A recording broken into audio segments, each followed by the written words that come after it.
अस्सलामुअलैकुम, आप देख रहे हैं के न्यूज एचडी में हूं हारिस अली शाह गिलानी। चलते हैं आज की हम खबरों की तरफ। ले जाने जाना quality product by Khadim's Milk Foods, Sahiwal। ताजा तरीन खबरों के लिए हमारे साथ रहिए। लिए चलेंगे साहिवाल। थाना गल्ला मंडी की मुबैना कार्रवाइयां जेर हिरासत शख्स पर मुतअद्दिद मुकदमा दर्ज। साहिवाल में थाना गल्ला मंडी की मुबैना कार्रवाइयों पर सवालात उठने लगे। मुतासरा खानदान के मुताबिक एक शख्स को 4 अप्रैल से पुलिस हिरासत में रखा गया है। ताहम दौरान हिरासती इसके खिलाफ मुख्तलिफ तारीखों में चोरी के मुतअद्दिद मुकदमा दर्ज कर दिए गए।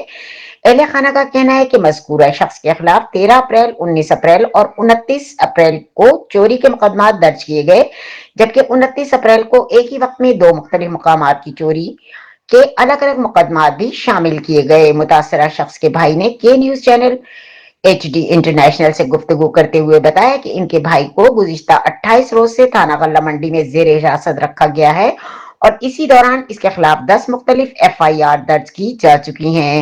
अहले खाना ने आला हुकाम से मुतालबा किया है कि वाक़े का नोटिस लेकर शफाफ और तहकीकात करवाई जाए और इंसाफ फराहम किया जाए। अस्सलाम वालेकुम जनाब सर, मैं मोहम्मद नदीम नई बदी 4 रोड साहिब रैशी। मेरा लोड रिक्शा चलाना, मेरा भाई ਜਿਹੜਾ ਪੱਠਿਆਂ ਢਾਲ ਸੀ ਸਹੀ ਨਹੀਂ ਤੇ ਬਾਹਰੋਂ ਦਾ ਫੱਟਾ ਹੁੰਦਾ ਹੈਗਾ ਤੇ ਪਿਛਲੇ 4 ਤਰੀਕ ਤੋਂ ਲੈ ਕੇ 4 ਦਿਨ ਉਹਨਾਂ ਨੇ ਪਕੜਿਆ ਵਾ ਥਾਣਾ ਗੱਲਾ ਮੰਡੀ ਇਹਨਾਂ ਨੇ ਸਹੀ ਨਹੀਂ ਤੇ ਅਸੀਂ ਉਹਦੇ ਮਗਰ ਜਾਂਦੇ ਰਹੇ ਆ ਤੇ ਲਿਆਦਾ ਜਿਹੜਾ ਨਾ ਸਾਡੀ ਉਹਨਾਂ ਨੇ ਗੱਲ ਨਹੀਂ ਸੁਣੀ ਤੇ ਤਕਰੀਬਨ 17-18 ਤਰੀਕ ਨੂੰ ਅਸੀਂ ਨਾ ਫਿਰ ਉਹਨਾਂ ਕੋਲ ਗਏ ਜਾ ਕੇ ਕਿਹਾ ਤੁਹਾਡੀ ਮਿਹਰਬਾਨੀ ਇਹਨਾਂ ਦਾ ਮਾਮਲਾ ਦੱਸੋ ਤੇ ਕੁਛ ਕਰੋ, ਅਸੀਂ ਮਾੜੇ ਬੰਦੇ ਆ ਤੁਹਾਡੀ ਮਿਹਰਬਾਨੀ ਕੁਛ ਸਾਡੇ ਨਾਲ ਹੱਲ ਕਰੋ। ਉਹਨਾਂ ਸਾਡੀ ਨਹੀਂ ਸੁਣੀ। ਉਸ ਤੋਂ ਬਾਅਦ 19 ਤਰੀਕ 20 ਤਰੀਕ ਨੂੰ ਅਸੀਂ DPO 'ਤੇ ਪੇਸ਼ ਹੋਏ ਹਾਂ। DPO 'ਤੇ ਪੇਸ਼ ਹੋ ਕੇ ਤੇ DPO ਸਾਹਿਬ ਨਹੀਂ ਸੀ ਆਇਆ ਤੇ DSP ਮੌਜੂਦਾ ਸੀ। ਉਹਨਾਂ ਨੇ ਨਾ ਸਾਡੀ ਕੋਈ ਗੱਲ ਸੁਣੀ ਪਈ ਤਾਂ ਹਮਲ ਨਾਲ ਸੁਣਨ ਤੋਂ ਬਾਅਦ ਉਹਨਾਂ ਨੇ ਪਿੱਛੇ ਕਾਲ ਕੀਤੀ ਹੈ। ਕਾਲ ਕਰਕੇ ਉਹਨਾਂ ਨੇ ਪੁੱਛਿਆ ਕਿ ਇਹ ਬੱਚਾ ਆ ਰਿਹਾ, ਇਹਦੇ ਜੋ ਵੀ ਮਾਮਲਾ ਉਹਨਾਂ ਨੂੰ ਹੱਲ ਕਰੋ ਸਹੀ ਨਹੀਂ। ਤੇ ਮੈਂ ਫਿਰ ਗਿਆ ਵਾਂ ਤੇ 20 ਤਰੀਕ ਨੂੰ ਮੈਂ ਵਾਪਸ ਗਿਆ ਵਾਂ ਤੇ ਅੱਗੋਂ RPO ਸਾਹਿਬ ਦੀ ਉਸ ਦਿਨ ਖੁੱਲੀ ਕਚਹਿਰੀ ਸੀ ਉੱਥੇ ਤੇ ਉਹਨਾਂ ਨੇ ਜਿਹੜੇ 6-7 ਬੰਦੇ ਚੁੱਕੇ ਨੇ ਹਵਾਲਾ 'ਚ ਚੌਕੇ ਦੇ ਮਲਕ ਅਰਸ਼ਦ ਸਾਹਿਬ ਦੀ ਕੋਠੀ ਦੇ ਵਿੱਚ ਕਮਰੇ 'ਚ ਬੰਦ ਕਰਦੇ ਨੇ ਤੇ ਜਦੋਂ RPO ਸਾਹਿਬ ਨੇ ਕਚਹਿਰੀ ਯਾਨੀ ਕਿ ਮੁਕੰਮਲ ਕਰ ਲਈ ਉੱਧਰੋਂ ਫਾਰਗ ਹੋਏ ਨੇ ਤੇ ਵਾਪਸ ਆ ਗਏ ਨੇ ਤੇ ਉਹਨਾਂ ਨੇ ਫਿਰ ਬੰਦੇ ਚੁੱਕ ਕੇ ਫਿਰ ਥਾਣੇ 'ਚ ਬੰਦ ਕਰਦੇ ਨੇ ਤੇ ਲਿਆਦਾ ਦੇਖੋ ਨਾ ਕਿ ਥਾਣੇ ਦੌਰਾਨ ਦੇ ਵਿੱਚ ਹੀ ਇੱਕ 13 ਤਰੀਕ ਦਾ ਉਹਨਾਂ ਨੇ ਪਰਚਾ ਦੇ ਦਿੱਤਾ, ਇੱਕ 19 ਤਰੀਕ ਦਾ ਪਰਚਾ ਦੇ ਦਿੱਤਾ ਸਹੀ ਨਹੀਂ ਤੇ ਸਾਡਾ ਜਿਹੜੇ ਹਿਰਾਸਤ 4 ਤਾਰੀਖ ਦਾ ਸੀਗਾ। ਹਾਂਜੀ ਪਿਛਲੇ 4 ਤਰੀਕ 4 ਤਾਰੀਖ ਦੇ ਦੌਰਾਨ 4 ਤਰੀਕ ਹਾਂਜੀ 13 ਤਰੀਕ ਦਾ ਪਰਚਾ ਦੇ ਦਿੱਤਾ, 19 ਤਰੀਕ ਦਾ ਪਰਚਾ ਦੇ ਦਿੱਤਾ ਤੇ ਸਾਨੂੰ ਦੱਸਿਆ ਸੀ ਕਿ ਸਾਡਾ ਤਫਤੀਸ਼ੀ ਕੌਣ ਆ। ਉਹਦੇ ਬਾਵਜੂਦ ਅਸੀਂ ਮਿੰਨਤਾਂ ਥੱਲੇ ਕਰਦੇ ਰਹੇ ਮਗਰ ਸਾਡੀ ਨਹੀਂ ਸੁਣੀ। ਅਸੀਂ DPO ਸਾਹਿਬ ਦੇ ਪੇਸ਼ ਹੋਏ ਮਗਰ ਸਾਡੀ ਨਹੀਂ ਸੁਣਵਾਈ ਕੀਤੀ। ਉਸ ਤੋਂ ਬਾਅਦ ਹੀ ਮਿੰਨਤਾਂ ਥੱਲੇ ਕਰਦੇ ਰਹੇ। ਫਿਰ ਅਸੀਂ ਮੁਦਈ ਜਿਹੜਾ ਬੰਦਾ ਵਾ ਜਿਹਨੇ ਯਾਨੀ ਕਿ ਸ਼ਖਸ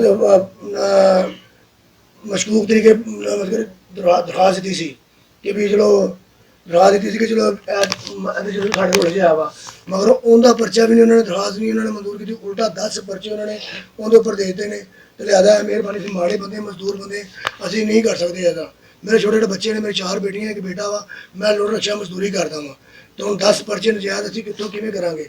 ਮੇਰੀ ਇਲਤਜਾ ਹੈਗੀ ਆ ਕਿ ਲਿਆਦਾ ਸਾਡੀ ਮਾੜੇ ਬੰਦੇ ਸੁਣੀ ਜਾਵੇ ਸਹੀ ਨਹੀਂ ਸਾਡੇ ਪੂਰੇ ਇਲਾਕੇ 'ਚ ਸਾਡੀ ਇਨਵੈਸਟੀਗੇਸ਼ਨ ਕਰ ਲਓ। ਅਗਰ ਇਹ ਮੇਰਾ ਭਾਈ ਚੋਰ ਹੋਵੇ ਤਾਂ 10 ਦੇ 20 ਪਰਚੇ ਦਿੱਤੇ ਜਾਣ, ਹੁਣ ਸਜ਼ਾ ਮਿਲੇ।